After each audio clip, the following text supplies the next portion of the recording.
Est-ce que le futur vous démange? Ça arrive, hein? Ça nous arrive, je pense, tous.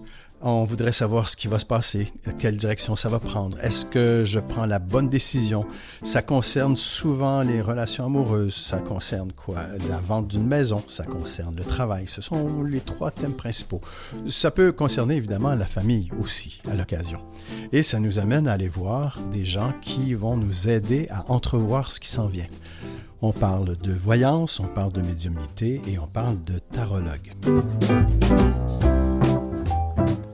Tu fais partie de ceux et celles qui se donnent corps et âme, que ce soit au travail, avec tes amis, ta famille, tes enfants ou peut-être même avec tes parents vieillissants. Et toi, dans tout ça? Tu te demandes parfois, est-ce que je vais trop loin? Est-ce que je suis en train de m'épuiser? Est-ce que j'arrive à vraiment bien prendre soin de moi? Si tu te reconnais, c'est que tu es au bon endroit ici. Un impératif. Prends soin de ton feu. Je m'appelle Pierre Saint-André. Depuis plus de 40 ans, j'accompagne, je guide et je soutiens des personnes en quête d'équilibre, en quête de sens et de compréhension de soi. Pendant un moment, permets-moi de marcher avec toi pour que tu puisses, pendant longtemps, offrir toute ta lumière sans perdre ton feu. Êtes-vous déjà allé? Est-ce que le futur vous a déjà démangé à ce point? Oh, moi oui, je vous avoue, moi oui. Et je crois qu'on est plusieurs, et même parmi les plus grands de ce monde, il y en a qui sont allés voir des gens pour les aider à voir peut-être un peu plus clair sur ce qui venait. La plupart du temps, on va voir quelqu'un qui nous a été référé. Ah oui, moi je l'ai trouvé très très bon ou je l'ai trouvé très bonne, je te la recommande. Et là, on y va. J'ai vécu l'expérience à 2 reprises sur, je dirais, recommandation et j'avoue que j'ai été déçu. En fait, je me posais beaucoup trop de questions. J'étais extrêmement sceptique et je crois que j'étais extrêmement fermé. Trop pris dans ma tête et il n'y a rien qui circulait, donc peut-être que c'était moi le problème. Il y a des choses qui m'ont été dites et j'avais toujours cette espèce de suspicion de « mais il est en train d'entrer quelque chose dans ma tête qui fait que je vais attendre le résultat de qui... » Vous comprenez ce que je veux dire? Malgré mon scepticisme, malgré ces deux déceptions, j'avoue que j'étais toujours intrigué par ces cartes. Il y a quelque chose qui m'attirait. Est-ce que c'est mon tempérament artistique? Je sais pas. Toujours est-il que très souvent, lorsque j'allais à la bibliothèque, j'empruntais un livre sur le tarot, des livres entre autres de Chris Hadar, qui est une référence en la matière. J'essayais d'approfondir, mais je trouvais pas la porte d'entrée pour avoir simplement du plaisir avec le tarot. Mais un jour, j'ai croisé sur Internet Sébastien Michel qui m'a accroché, tout simplement, de par sa pédagogie, sa simplicité. C'était au tout début de sa carrière, je veux dire comme ça, où il nous exprimait sa passion pour le tarot et il nous disait que lui n'avait aucun pouvoir médiumnique, n'était pas voyant, n'avait rien. Il se basait simplement sur l'analyse picturale de chacune des cartes pour en révéler la signification. Ça, j'avoue, ça m'a intéressé et ça m'a intrigué. Comment est-ce qu'on peut définir la signification d'une carte simplement par le graphisme? Je suis pas un spécialiste, donc étant tout à fait nouveau dans le domaine, ça m'a intéressé énormément d'entendre Sébastien là-dessus. Et je vous donne un exemple. Bon, je prends mon jeu de tarot que je brasse un peu. Et je vais sortir une carte que je vous donne ici. Tiens, je vais prendre la carte numéro 22, qu'on appelle le fou, le folle, qui n'a pas de numéro. Je vous la décris et ça va vous permettre de saisir un peu ce dont je parle et surtout de saisir comment Sébastien aborde le tarot. La 22e carte qui ne porte pas ce numéro porte le nom de folle ou fou, je vous le disais tout à l'heure. C'est un personnage debout qui regarde franchement vers la droite et qui marche vers la droite, un bâton de pèlerin à la main droite et un bâton, on pourrait dire une longue cuillère avec un baluchon au bout de la cuillère pour lui permettre de transporter l'essentiel. Il n'a pas vraiment de pantalon, ça semble être plus des jambières bleues qui sont attachées à sa ceinture, lui laissant le postérieur, le cul à l'air. C'est juste drôle, surtout que derrière, si vous vous souvenez de cette image, il y a un animal, parfois on parle d'un chien, là je le regarde, ça ressemble presque à un chat, qui a l'air de lui gratter les couilles. Est-ce que c'est autrement? Je ne sais pas, mais bon, moi, c'est l'impression que ça me donne, c'est qu'il est en train de se faire gratter c'est ça, l'entrejambe. Ça doit être assez désagréable. Et pourtant, le personnage semble très paisible dans sa marche. Il n'est pas du tout dérangé. Ça me fait penser à une expression que j'ai déjà entendue en France. Je m'en bats les couilles. Oui, OK. J'avance et ça ne me dérange pas. Le regard vers la droite, c'est le regard vers le futur. Parallèlement, le regard vers la gauche sera le regard vers le passé. Un personnage debout, ce que nous explique Sébastien, un personnage debout, c'est un personnage qui est en action, et encore plus lorsqu'il marche. Donc, notre fou marche vers la droite, c'est donc qu'il marche vers le futur. Un personnage qui est assis, c'est un personnage qui est plus en méditation ou en réflexion, vous l'aurez probablement compris. On voit ses pieds rouges, donc là aussi les couleurs ont de l'importance. Le rouge, c'est au niveau de l'action, c'est au niveau du physique, et le bleu est plus au niveau spirituel, et le jaune va même jusqu'au niveau divin. Si on va juste un petit peu plus loin, les souliers rouges sont donc très concrets dans l'action et ils marchent sur la terre ferme, tandis que le casque, lui, son couvre-chef, est bien enraciné au niveau céleste parce qu'il dépasse même un peu au niveau de la carte. On sent qu'il va derrière le titre de la carte. Donc, il y a une unité entre son lien céleste et son lien terrestre. C'est donc un être qui est, on pourrait dire, assez accompli, qui avance vers le futur. Et là, je fais une petite parenthèse pour réaliser que au tout début, je parle de futur et j'arrive par, est-ce qu'on peut dire par hasard? Peut-être. Synchronicité? Peut-être. Je vous en reparle tout à l'heure de la synchronicité. Enfin, on parle de cette carte qui nous dirige vraiment vers le futur et un futur inconnu parce que lorsqu'on regarde la carte, on ne voit pas la direction, on ne sait pas où il va, mais il y va franchement. Donc, il choisit de tout quitter, on sent qu'il laisse tout et jusqu'à s'en battre les couilles. Donc, ce qui reste en arrière, reste derrière. Il n'y a aucun souci. J'avance vers ce qui vient sans savoir ce qu'il y a. Et ça donne des caractéristiques à la carte, mais je n'entre pas dans les détails ici. Je vous laisse aller explorer sur le site Internet, sur le canal YouTube de Sébastien Michel, où vous trouverez plein de ressources qui risquent de vous intéresser si vous êtes curieux par rapport à cette approche au niveau de l'analyse picturale. Évidemment, avec le tarot, il est possible de faire plusieurs types de tirages. 1, 2, 3, 4 cartes. On peut faire un tirage en croix développé avec 10 cartes. On peut faire un tirage en pyramide. C'est-à-dire que Sébastien suggère ce qu'il appelle la pyramide de compréhension.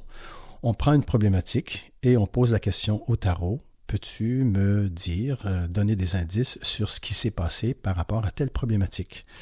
On peut aussi l'utiliser comme conseiller, de tarot conseil ou du counseling si vous voulez, où là, on demande simplement au tarot de nous donner des suggestions par rapport à une réflexion, une problématique qu'on a. Je vous sens déjà peut-être un peu sceptique là-dessus, mais effectivement, on peut utiliser le tarot finalement à toutes les sauces.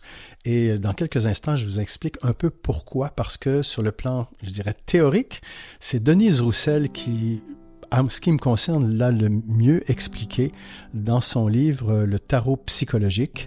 Je vous en parle dans quelques instants.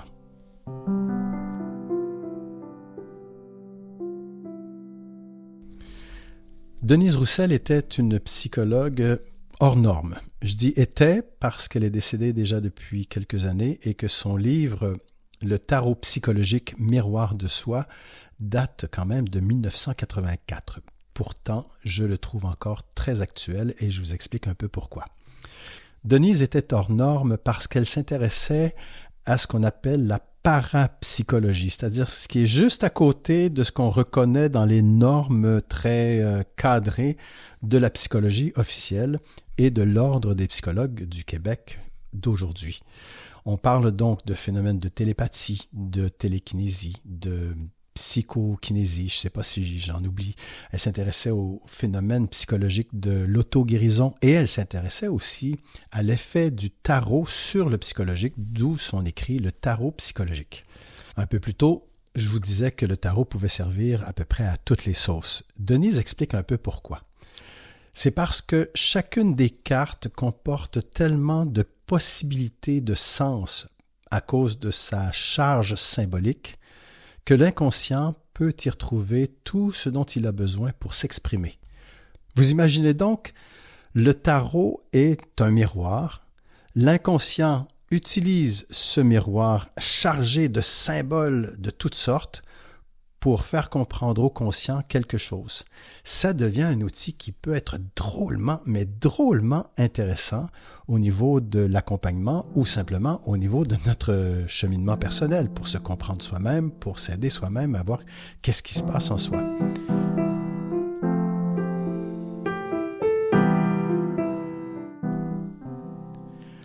La richesse symbolique de toutes ces cartes permet donc d'interpréter à peu près tout ce qu'on veut. En fait, de donner la signification qu'on veut à chacune des cartes et surtout à chacune des combinaisons. Denise apporte un autre élément que je trouve extrêmement important, c'est le phénomène des synchronicités. Les synchronicités, vous connaissez le nom, sans aucun doute, oui. C'est lié à Carl Jung, un psychologue aussi très très connu. Les synchronicités, en bref, ce sont ces phénomènes qui se produisent sans cause apparente. Je vous donne un exemple et vous avez probablement vous aussi plein d'exemples à me donner. Une femme qui a perdu sa maman, qui quelques semaines plus tard a beaucoup de peine, demande d'avoir un signe ou cherche un signe et voit apparaître sur le bord de sa fenêtre un papillon, alors qu'on n'est pas dans la saison où il devrait y avoir un papillon. Et ce papillon semble rester là, s'obstiner, comme s'il avait un message à faire passer. Je crois que ça peut parler à certaines personnes et je crois que ce simple exemple peut peut-être même chez vous, vous rappeler des expériences que vous avez vécues. Alors revenons à ce livre, Tarot psychologique, miroir de soi. Ce livre parle du tarot comme d'un outil d'exploration personnelle, de réflexion intérieure, plutôt que d'un regard vers l'avenir. C'est un miroir qui nous permet d'explorer des émotions, des pensées, des expériences personnelles. Les cartes, avec leurs symboles, peuvent évoquer des aspects de notre vie intérieure. Ça devient, un langage symbolique qui ouvre des portes sur notre inconscient. Je vous en parlais un peu plus tôt. Des images qui permettent justement de mettre des mots, de mettre des idées sur ce que l'on ressent sans forcément en avoir conscience, ni forcer la note, ni creuser. C'est une expression spontanée. C'est aussi, comme le dit Denise dans son livre, un outil de dialogue. Le tarot psychologique aide à engager une conversation d'abord avec soi-même, mais aussi ça peut aider un professionnel. Comme elle le fait régulièrement avec des clients, mais aussi dans des petits groupes de cheminement, de croissance où on se rassemblait 8 personnes à peu près et on ouvrait un tarot, parce que ça c'est son expression, on ne tire pas un tarot pour elle, on ouvre un tarot, on ouvre une carte et on regarde qu'est-ce que ça me fait, comment je me sens, qu'est-ce que ça évoque, mes motivations, mes blocages, mes aspirations peut-être aussi. Donc il n'y a pas de prédiction, il n'y a que de la compréhension.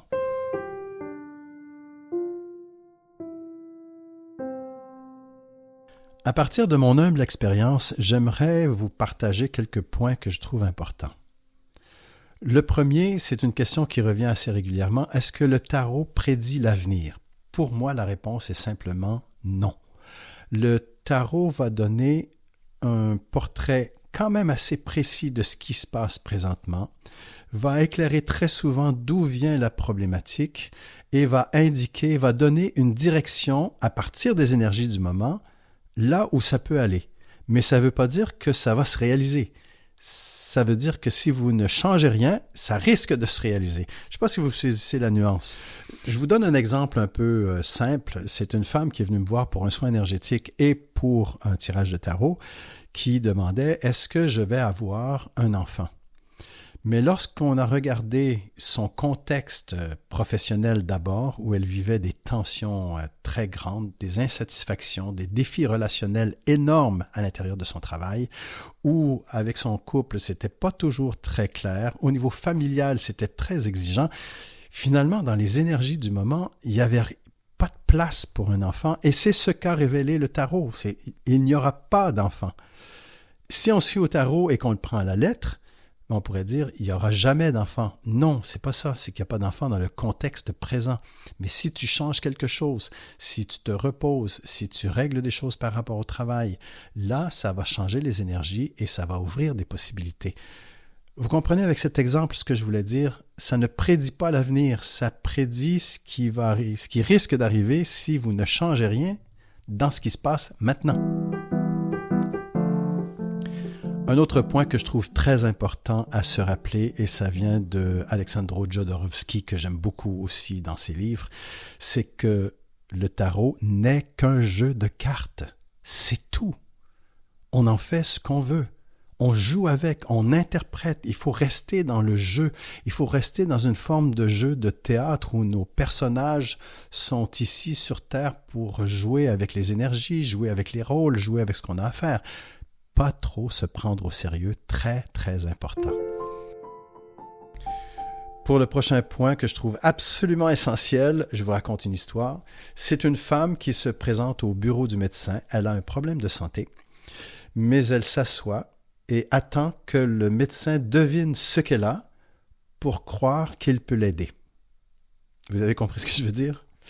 Ça ne donne rien d'aller voir un tarologue en espérant qu'il devine ce qui se passe. Ce n'est pas le travail du tarologue, du moins pas dans ma vision.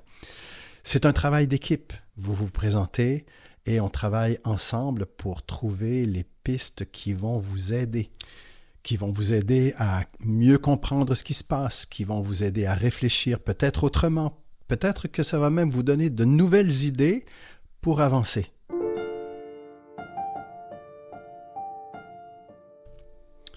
Le dernier point est pour ouvrir sur les possibilités qu'offrent les tirages de tarot, même à distance. Alors que je suis en France, je suis en contact avec 2 amies au travers de Zoom, qui, elles, sont au Québec. Et dans la discussion, elles découvrent que je fais des tirages de tarot, que j'ouvre des tarots, on en parle un peu.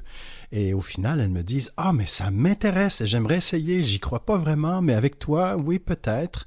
Mais juste pour rire, juste pour le plaisir, j'accepte. » Et on se donne rendez-vous tous les 3, alors qu'on se donne comme condition un tirage à la fois, et que celle qui assiste, si elle a la permission, elle peut aussi interpréter avec nous. Ça devient, je vous rappelle, comme un jeu. Et elles se sont fait prendre au jeu, d'une certaine façon, en croyant que ça allait rester en superficie. Non, le tarot donne souvent des éclairages qui sont très justes et parfois un peu dérangeants. Donc ça a donné lieu à des échanges profonds, à un éclairage surprenant et des émotions aussi. Ce n'était pas l'objectif, mais c'est là qu'on s'est rendu. Le tarot, souvent, est très, je dirais, direct et ne permet pas beaucoup de se cacher. Est-ce que c'est notre inconscient qui fait qu'on ne se cache plus parce qu'on se sent en sécurité? Peut-être. Si j'ai choisi ce thème, c'est parce que cette semaine, j'ai eu à m'ouvrir un tarot alors que j'avais énormément de difficultés à dormir. Il était presque 2 heures du matin, ça tournait dans ma tête, ça tournait dans mon cœur. Et puis je me suis dit, bon, je vais ouvrir un tarot et je vais voir ce que ça dit. Et dans la façon dont je le fais, à la manière de Sébastien Michel, je choisis 10 cartes qui sont face cachée. Ensuite, je les ouvre les unes après les autres dans un ordre bien précis. Il y a 10 cartes et ensuite, il y a 4 cartes complémentaires qui s'intègrent. Donc, j'ouvre les premières, elles sont à l'envers. J'ouvre les suivantes, c'est encore à l'envers. Et finalement, j'essaie d'interpréter, mais là, je vois qu'il y a quelque chose qui est bizarre. Et je me dis, attends, c'est pas vrai. Et je finis d'ouvrir toutes les cartes et elles sont toutes à l'envers. Mais toutes à l'envers. Je regarde et je me dis, attends, qu'est-ce qui se passe? J'avais demandé un éclairage sur ce qui se passait, qu'est-ce que je devais faire, qu'est-ce que je devais changer. Et là, ça m'a sauté aux yeux. Je n'ai qu'à tourner tout le jeu complètement et tout redevient à l'endroit. Donc, sans interpréter aucune carte individuellement, le message est clair. Change de direction, change ton regard. Regarde les choses de la bonne façon. C'était limpide, j'ai ramassé mes cartes, j'ai rien interprété d'autre et je me suis endormi en me disant non, j'ai à changer d'attitude, j'ai à changer mon regard. Passe à l'action. Si vous avez aimé cet épisode, j'apprécierais que vous le partagiez. Si vous avez envie d'explorer un peu plus le tarot, je vous invite à aller du côté de Sébastien Michel au niveau de ses formations ou simplement au niveau de son canal YouTube où vous trouverez des ressources absolument extraordinaires. C'est un très, très bon pédagogue. Je vous le recommande chaudement. Et si jamais vous avez envie d'explorer, d'expérimenter le jeu du tarot qui éclaire le jeu de la vie avec moi, je vous invite à me faire un petit signe. Ça me fera plaisir de vous accompagner pour un petit bout de chemin.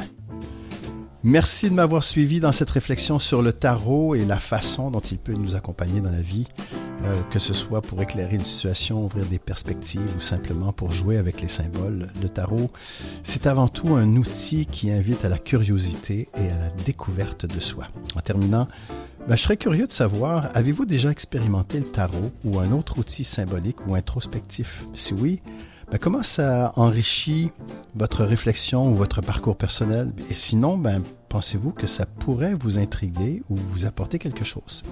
Je vous souhaite à nouveau une merveilleuse fin d'année pleine de douceur, d'équilibre et pourquoi pas de synchronicité.